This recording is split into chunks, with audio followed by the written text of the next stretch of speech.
तो आज की क्लास में हिंदी ग्रामर के क्वेश्चंस, जितने भी एग्ज़ाम्स होते हैं उसमें हिंदी ग्रामर के क्वेश्चंस पूछे ही जाते हैं, तो आपने इनको अच्छे से कर लेना है। तो चलिए शुरू करते हैं क्वेश्चन नंबर 1 से। क्ष, त्र, ज्ञ ये तीनों कौन से व्यंजन हैं?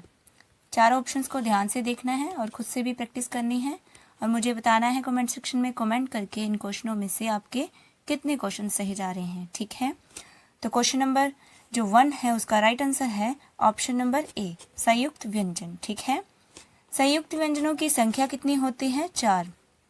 एक इसमें होता है श्र, 3 तो आपको बताए गए हैं क्वेश्चंस में ही और एक ये है। ठीक है, संयुक्त व्यंजन क्यों कहलाते हैं ये?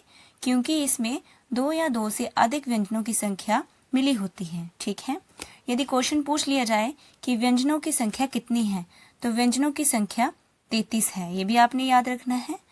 और व्यंजन जो होते हैं किसकी सहायता से बोले जाते हैं? स्वरों की सहायता से। ठीक है, ये भी आपने याद रखना है। और जो स्वर होते हैं ये कितने होते हैं? ये होते हैं 11।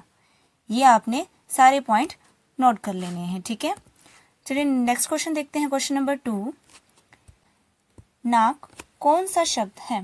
तो कौन सा शब्द है नाक? यहाँ से आपको पता चल जाता है कि शब्द के रिगार्डिंग भी क्वेश्चंस पूछे जाते हैं, तो शब्द का टॉपिक आपने अच्छे से पढ़ना है। ये एक कौन सा शब्द है? नाक रूढ़ शब्द है। ठीक है, क्यों है? क्योंकि जब हम इसका संधि विच्छेद करते हैं, इसको तोड़कर हम खंडित करते हैं जब, तो क्या इसका कोई भी मतलब नहीं निकलता है। इसी के कारण ये क्या है? रूढ़ है। इसी से आपको रूढ़ की परिभाषा भी पता चल गई।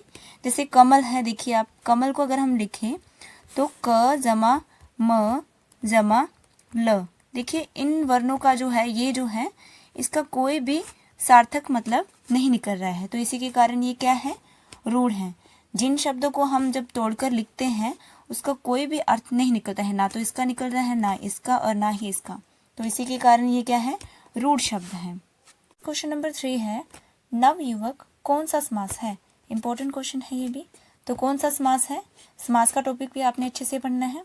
तो ये है कर्मधारय समास, ऑप्शन नंबर ए। ठीक है, कर्मधारय समास है ये। क्यों है? देखिए कर्मधारय समास जो होते हैं उसमें विशेषण और विशेष्य दोनों होते हैं। आप देख सकते हैं नवयुवक बोला गया है यहाँ पे। नव है जो युवक, नव का अर्थ क्या होता है? नौजवान, तो नौजवान है जो युवक, ये क्या बता रहा है? युवक की विशेषता बता रहा है ना। विशेषण और विशेष्य जो होते हैं दोनों ही पाए जाते हैं, तो आपने ध्यान रखना है। युवक क्या है? एक संज्ञा है, यानी कि नाम है, तो आपने ये भी याद रखना है। विशेषता जब साथ में हो तो आपने वहाँ पे कर्मधारय पर समास पे टिक करना है। ठीक है, जैसे नीलकमल हो गया, लाल मिर्च हो गया, ये सब के सब क्या है? कर्मधारय समास है। नेक्स्ट क्वेश्चन देखते हैं। क्वेश्चन नंबर 4, यथासंभव कौन सा समास है? तो कौन सा समास है? ये एक अव्ययीभाव समास है। यदि बात करें समास कितने हैं, तो समास हमारे 6 हैं। ठीक है, 6 प्रकार के हैं ये। कौन कौन से हैं? अव्ययीभाव समास, तत्पुरुष समास, कर्मधारय समास, बहुव्रीहि समास, द्वंद्व समास और द्विगु समास। ठीक है, ये सब के सब आपने याद रखने हैं। 6 समास है, इसके रिगार्डिंग भी क्वेश्चन पूछ लिया जाता है, तो आपने याद रखने हैं ये सारे के सारे।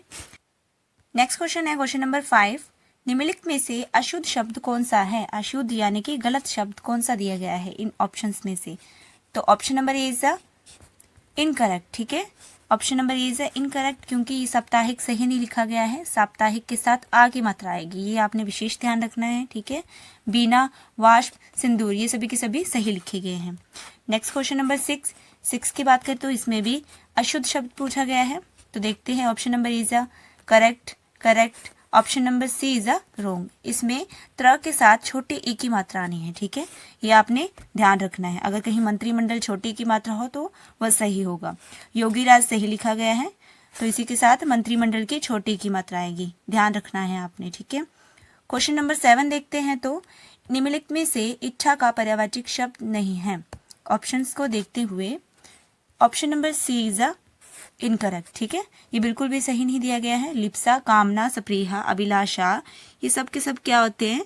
पर्यायवाची शब्द होते हैं। मनोरथ, आकांक्षा, लालसा यानी कि चाह है ना, इच्छा की, ये सभी के सभी पर्यायवाची शब्द है। युजातना है, ये पर्यायवाची शब्द नहीं है, आपने ध्यान रखना है। ठीक है, नेक्स्ट क्वेश्चन नंबर 8, निम्नलिखित में से आग का पर्यायवाची शब्द नहीं है। कौन सा नहीं है? तो ध्यान से देखना ऑप्शंस को। Option number D is incorrect, ये बिल्कुल भी सही नहीं दिया गया है। ऑप्शन जो 3 दिए गए हैं ये सब के सब आग के पर्यायवाची शब्द हैं। इसके साथ साथ कौन से और हैं? बहनी हो गया, अनल हो गया, मोस्ट इंपॉर्टेंट है, पावक हो गया, दहन हो गया, ज्वाला हो गया, ये सब के सब आग के पर्यायवाची शब्द है, आपने याद रखने हैं। ठीक है, नेक्स्ट क्वेश्चन देखते हैं, क्वेश्चन नंबर 9। विशेषण कितने प्रकार के होते हैं? तो कितने प्रकार के होते हैं?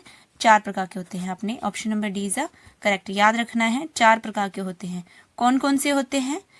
गुणवाचक, परिणामवाचक, संख्यावाचक और सार्वनामिक वाचक। ये चारों को चारों आपने याद रखने हैं। यदि बात करें विशेषण किसे कहते हैं? विशेषण उसे कहते हैं जो संज्ञा और सर्वनाम की विशेषता प्रकट करता है। ठीक है, उसे हम क्या कहते हैं? विशेषण कहते हैं। जैसे कि हम लिखते हैं वीर पुरुष। ठीक है, वीर पुरुष लिखते हैं तो देखिए एक तो पुरुष है, क्या है ये? नाम है, संज्ञा है ये, और साथ में इसके क्या है? वीर दिया गया है। ये क्या बता रही है? इसकी विशेषता बता रहा है ना। तो आपने ध्यान रखना है कि पुरुष कैसा है? वीर है ना। तो पुरुष वीर है तो ये इसकी विशेषता बता रहा है। तो क्या होता है? विशेषण क्या होता है? जो सर्वनाम या संज्ञा की विशेषता प्रकट करता है उसे विशेषण कहते हैं। ठीक है, नेक्स्ट क्वेश्चन देखते हैं, क्वेश्चन नंबर 10। इनमें से कौन सा शब्द संज्ञा से बना हुआ विशेषण है? तो option number D is correct. ठीक है, कुलीन। इनमें से जो शब्द है वो कौन सा है जो विशेषण से बना है? कुलीन। नेक्स्ट क्वेश्चन देखते हैं, क्वेश्चन नंबर 11। कवि का स्त्रीलिंग रूप क्या है? तो स्त्रीलिंग रूप क्या है? Option number C is correct. ठीक है, कवित्री। तो ये इसका स्त्रीलिंग रूप है, आपने ध्यान रखना है, मोस्ट इंपॉर्टेंट है, कई बार पेपरों में आया है, ध्यान रखना है। कवित्री का शुद्ध अशुद्ध में भी पूछ लिया जाता है। कवित्री कैसे लिखते हैं? तो य को जो है छोटी की मात्रा और त्र को बड़ी की मात्रा, आपने विशेष ध्यान रखना है इस बात का, और अच्छे से अटेम्प्ट करना है एग्जाम्स को। जब भी आप एग्जाम्स में शुद्ध अशुद्ध या फिर स्त्रीलिंग वगैरह कर रहे हो, देखो कंफ्यूजिंग दे दिया जाता है आपको, तो छोटी और बड़ी का ध्यान रखना है, कहाँ कहाँ पर मात्रा आती है। ठीक है, क्वेश्चन नंबर 12 है आपके पास, सूर्योदय का सही संधि विच्छेद क्या है? तो संधि विच्छेद भी आपसे पूछा जाता है। टॉपिक कौन कौन से इंपॉर्टेंट है? ज़्यादा देर पर्यायवाचिक शब्द, शुद्ध अशुद्ध, है ना, ये सारे के सारे आप नोट कर ले, उस पर ज़्यादा ध्यान दें। ठीक है, तो option number C is the correct, सूर्य जमा उदय, ये याद रखना है आपने। Next question number 13। कपेश में प्रयुक्त संधि का नाम है, क्या है नाम? Option number D is the correct, दीर्घ संधि। दीर्घ संधि पे आपने जब भी दीर्घ संधि आपको नजर आ रहा है ना कहीं, यहाँ देख सकते हो आप कपीश, छोटा सा पॉइंट क्लियर करते हैं, कपीश को क्या लगी है? बड़ी ई की मात्रा। तो सेंटर में जब भी बड़ी ई की मात्रा आपको नजर आ रही है तो वो 100% दीर्घ संधि है। बड़ा आ हो गया, बड़ा ऊ हो गया, ये सब क्या है?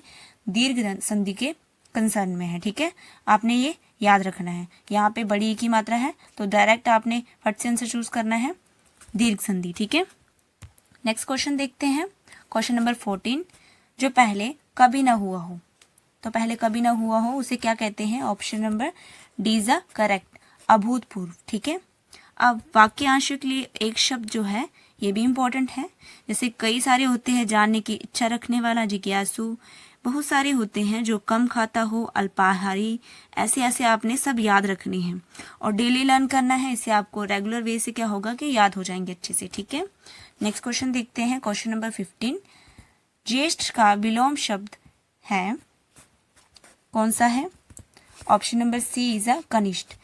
ज्येष्ठ का मीनिंग होता है बड़ा, श्रेष्ठ। ठीक है, कनिष्ठ का मीनिंग होता है छोटा।